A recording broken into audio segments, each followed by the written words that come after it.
both the boys and girls of English literature.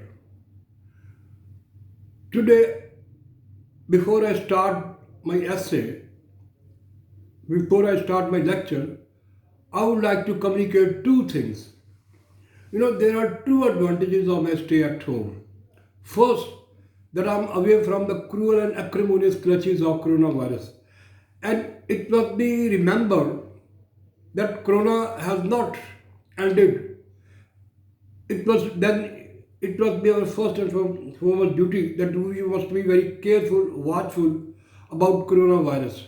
And second, that I want to perform something positive and constructive job for my energetic and vibrant youth.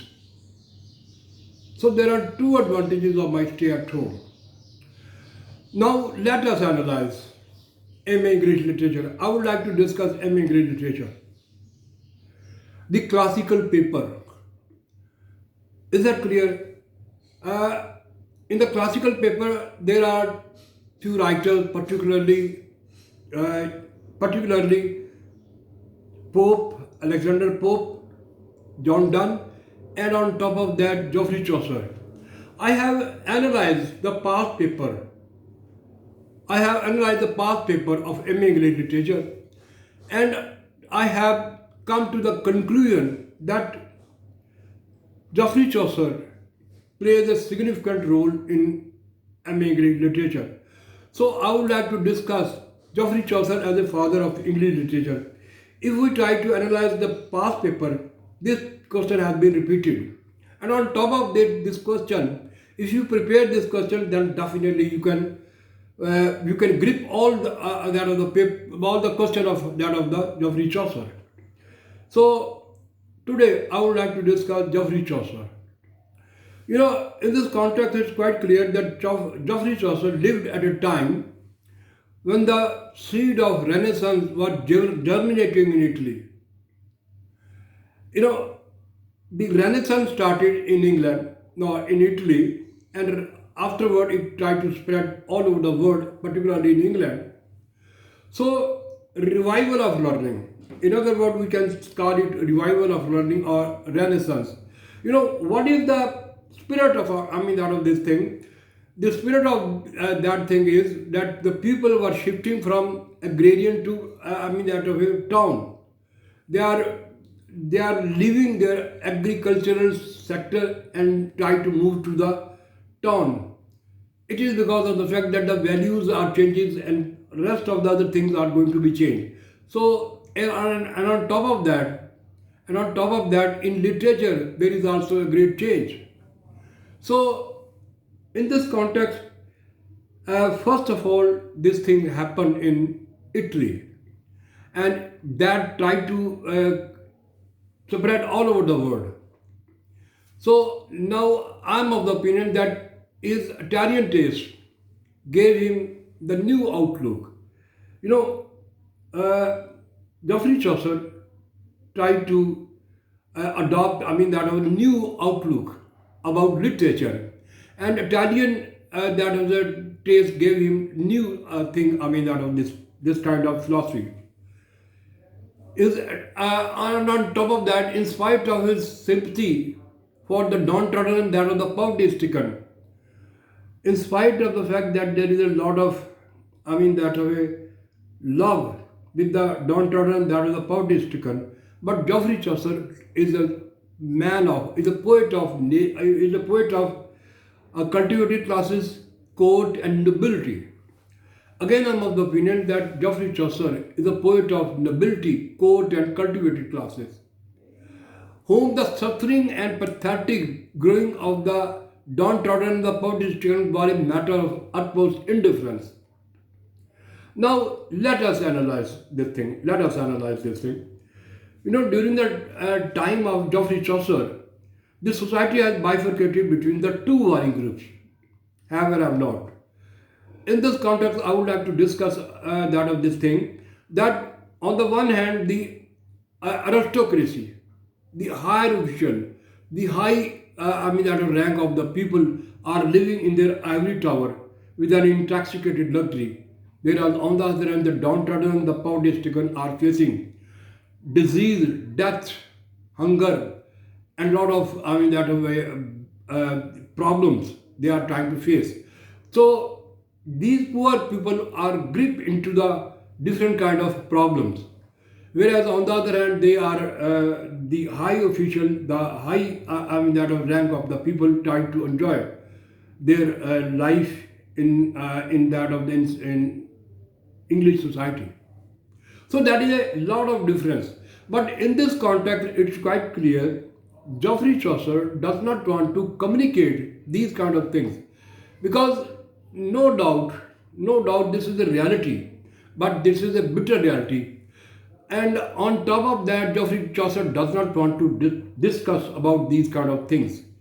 Because he is a poet of nature, he is a poet of nobility, he is a poet of cultivated classes, he is a poet of court.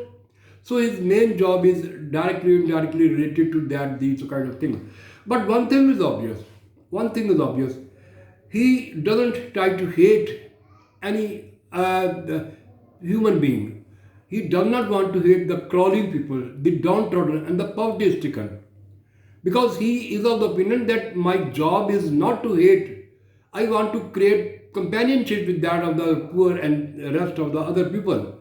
But as my job is to write for the court, nobility, and cultivated classes, so I am of the opinion that I do not have hatred with that of these people. In the 14th century, then what happened is that in the 14th century, aristocratic people had food in abundance.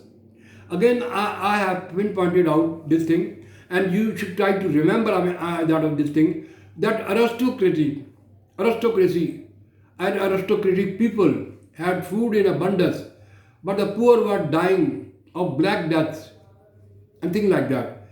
And in consequence, so I have repeated this thing, and in consequence, indignation against aristocracy was spreading like wildfire among the masses.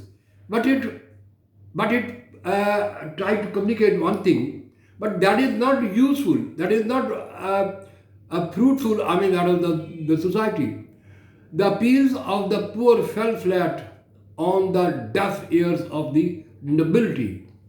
So, in this context, it's quite clear there is no appeal of that of these kind of things, or they do not want to take it as a serious phenomena. Or on top of that, even those even those hard time or difficult times, Chaucer did not want to champion the cause of the poor.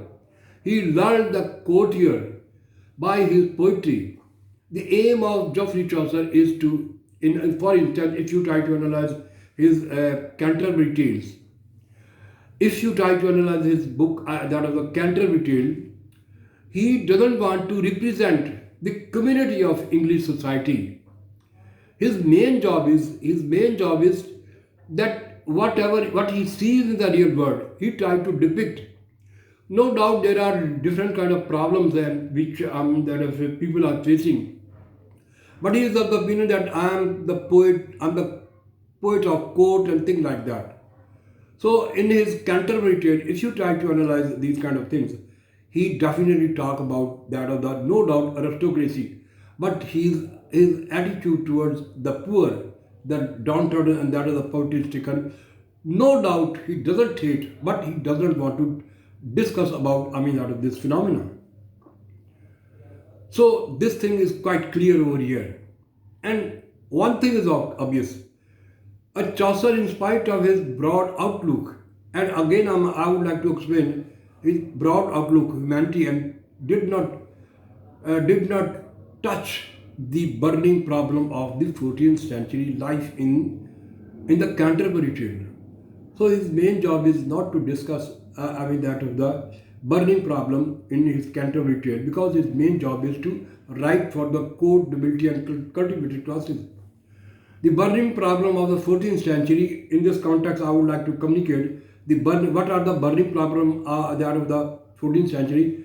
The plague, the peasant uprising, Canterbury, and Chaucer did not mix with the common people. He kept himself aloof from the mob in spite of his aloofness from the poor. Not the Chaucer was not completely devoid of sympathy for the downtrodden, that of the poverty stricken. He had great love with that of the crawling people. In this context, I would like to discuss is a passage is Parson Tales. We try to communicate his Parson Tale. He became a spokesman, a voice of the masses. If you try to analyze the Parson Tale, he became the spokesman and voice of that of the people. The milk of human kindness and sympathy he tried to felt. One can see, that of it, these kind of things. And it can be seen in his piece of literature and Shakespeare as well. Chaucer's aloofness from starving people was also the outcome of and the result of his conservative optimism. So he was a conservative optimist. Oh, it is because of the fact that he tried to show that he does not hate, that of the people, the downtrodden, that of the poverty stricken. He saw the world as it was full of violence, treachery, avarice, and haunted by the shadow of disease, death. But he saw it whole with the calm, amused, and delighted eye. In spite of the fact that there are a lot of problems, lot of that of things not going on, but his philosophy is he tried to communicate it with calm, amused, and delighted eye. Or in other words, he does not try to communicate any kind of hatred with the downtrodden, that of the poverty stricken. He is not a pessimist. In this context, people are of the opinion, some people are trying to communicate that he is a pessimist. Actually, he is not a pessimist. One can see, in this context, I would like to give the example of that of a Jonathan Swift, Alexander Pope, and Ben Jonson. So these are the three persons, these are the three poets during that time. They were pessimists. Who were they? Out of these people, they were Ben Jonson, Alexander Pope, and on top of that, Jonathan Swift. They were castigated, that way. They tried to hate human being. If you try to analyze Jonathan Swift, the Oliver Twist, and rest of the other plays, we find that he's a castigator, rabbit castigator. He's a rabbit castigator. And in this context, there are other things as well as Ben Jonson, Swift, and Alexander Pope. They are rabbit castigator. Whereas if you try to analyze the piece of literature of Jonathan Swift, he does not hate. He tried to communicate one thing, which is very, appreciating. So he is of the opinion that his viewpoint is quite gentle, seldom severe, and never savage. Milk of human kindness flowed in the vein of Geoffrey Chaucer, which made him a friend rather than a foe. Is that clear? So he does not want to show any kind of hatred with that of the people. In this context, I would like to pinpoint one of the most important things, and what is that? Robert Browning. Robert Browning, if you try to analyze Robert Browning, in spite of the fact that there are a lot of problems, lot of misery, lot of torture in the society, but Robert Browning, living over there, does not want to discuss these kind of things, and he feels happy, he feels consoled, he feels comfortable. Robert Browning was a man, he wanted to communicate one thing, that in spite of the fact there are a lot of misery around him, lot of torture, lot of problem, lot of everything, but he does not want to communicate this kind of things in the negative sense. So same is the situation that of the Geoffrey Chaucer. Geoffrey Chaucer does not want to communicate this thing. It is because of the fact that he had milk of humanity in his vein. So directly, indirectly, I would like to say that this man, Robert Browning, is an optimistic. He is not a pessimist like that of a Ben Jonson, like that of Jonathan Swift, and like that of Pope. So I would like to repeat one time and again. It is very, that is useful for my students. The thing I try to repeat, it is because of the fact this will definitely prove very helpful for the student. So that's why I try to repeat so that they may have in their mind the thing. So if you try to analyze Alexander Pope, Ben Jonson, and other kind of that other poet, they are rabid castigators. And, and in the end, I would like to say the prologue. If you try to analyze his prologue, we have discussed Canterbury Tales, Parson Tale, and now we are trying to discuss that of the prologue. Prologue is replete with Chaucerian irony. In this context, I am of the opinion that Chaucer's prologue is replete with the Canterbury, with the Chaucerian irony. We have the description of Madame Eglantine French, which was not the correct French as spoke in France, but that is spoken in England. So that is quite ridiculous because we speak that of French in France, but she tried to speak that of this thing, but she tried to speak that of this language that of in English, like English. So that is the problem. And then come that of the liar. He is a busiest man in his society. He does not want to have anything, but his main job is to be busy. And on top of that, there's a doctor of physics. It's quite ironical. And on top of that, there is another character. That is the character of a wife of Bath. She had married 5 husbands, and now she is prepared for 6 husbands. So in this context, Geoffrey Chaucer want to communicate that is a ridiculous character to make us laugh.